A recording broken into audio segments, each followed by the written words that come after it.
So today, the story I'm going to read to you is called The Day the Crayons Quit. But first, I want to start the app.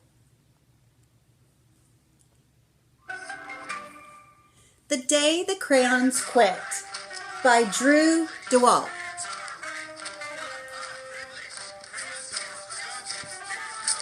One day in class, Duncan went to take out his crayons and found a stack of letters with his name on them. Huh? Hey, Duncan, it's me, Red Crayon. We need to talk.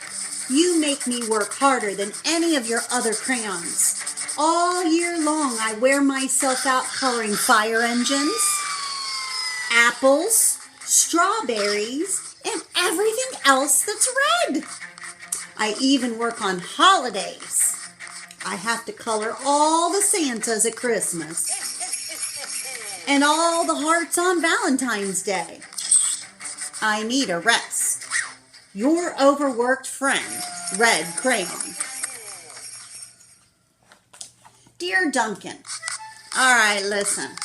I love that I'm your favorite crayon for grapes, dragons, wizard hats, but it makes me crazy that so much of my gorgeous color goes outside the lines.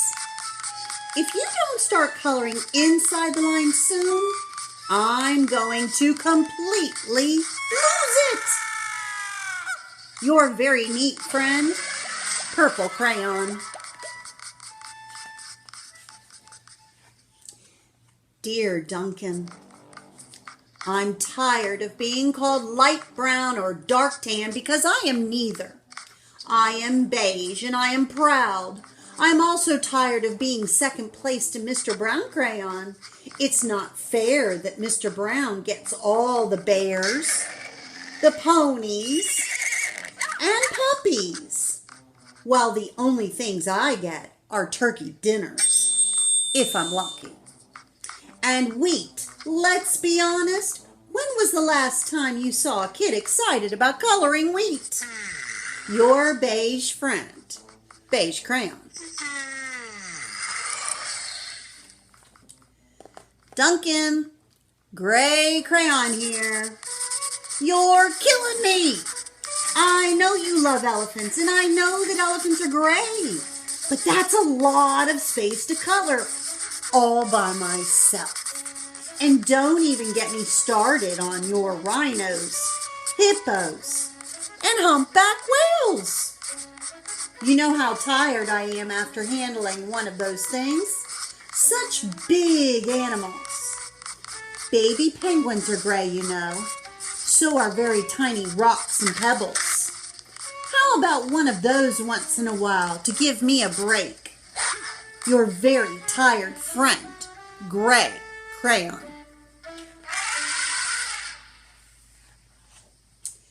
Dear Duncan, you color with me, but why? I'm the same color as the page you're using me on, white. If I didn't have a black outline, you wouldn't even know I was there. I'm not even in the rainbow. I'm only used to color snow or to fill an empty space between other things.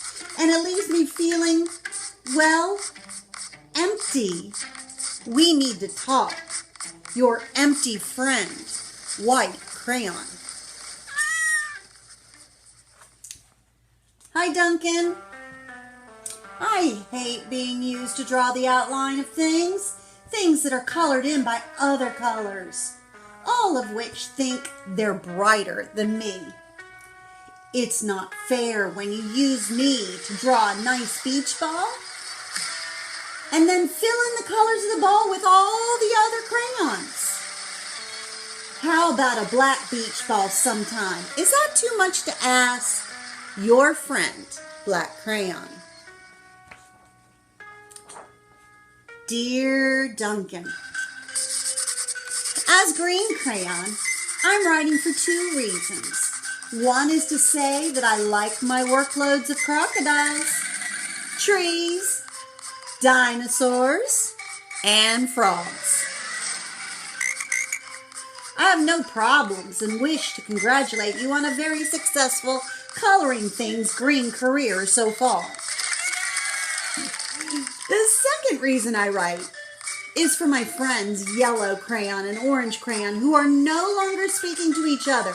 Both crayons feel they should be the color of the sun. Please settle this soon because they're driving the rest of us crazy. Your happy friend, Green Crayon.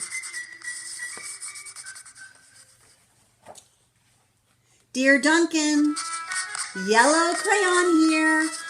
I need you to tell Orange Crayon that I am the color of the sun. I would tell him, but we are no longer speaking and I can prove I'm the color of the sun too. Last Tuesday, you used me to color in the sun on your Happy Farm coloring book. In case you've forgotten, it's on page 7. You can't miss me. I'm shining down brilliantly on the field of yellow corn. Your pal and the true color of the sun, Yellow Crayon.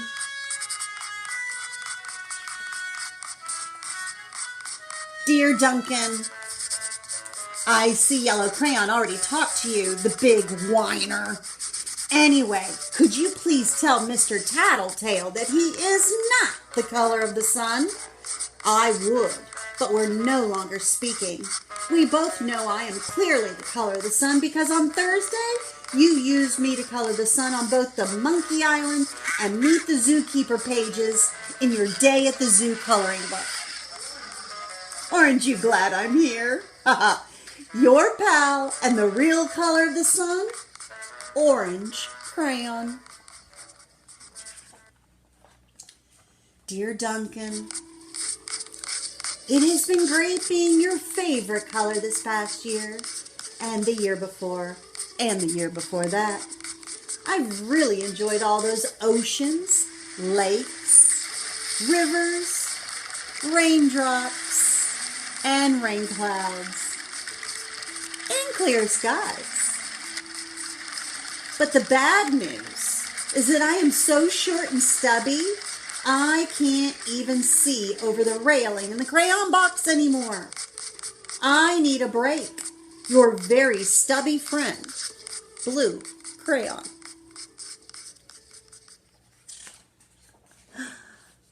Duncan. Okay, listen here, kid. You have not used me once in the past year. It's because you think I'm a girl's color, isn't it? Speaking of which, please tell your little sister I said thank you for using me to color her little princess coloring book. I think she did a fabulous job of staying inside the lines. Now, back to us. Could you please use me sometime to color the occasional pink dinosaur? Or monster? Or cowboy? Goodness knows, they could all use a splash of color. Your unused friend, Pink Crayon. Hey Duncan, it's me, Peach Crayon. Why did you peel off my paper wrapping? Now I'm naked and too embarrassed to leave the crayon box. I don't even have any underwear. How would you like to go to school naked? I need some clothes. Help! Your naked friend, Peach Crayon.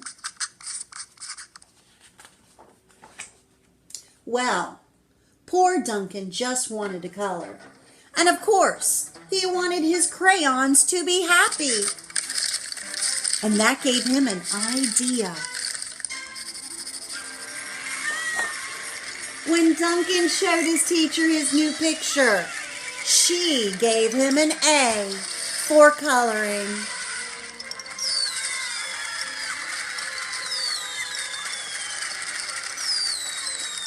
And an A+ for creativity.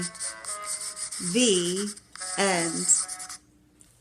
Thank you for joining me today as we read The Day the Crayons Quit. I really enjoyed this story. I can totally relate when I see the students using the crayons around my library, There are definitely some crayons that are smaller than others, and other crayons that have no covers on them. And it's just hilarious to see that somebody actually wrote a book about the crayons, thanking them for liking them or complaining for what has been done, because I can actually see that happening to the crayons at school.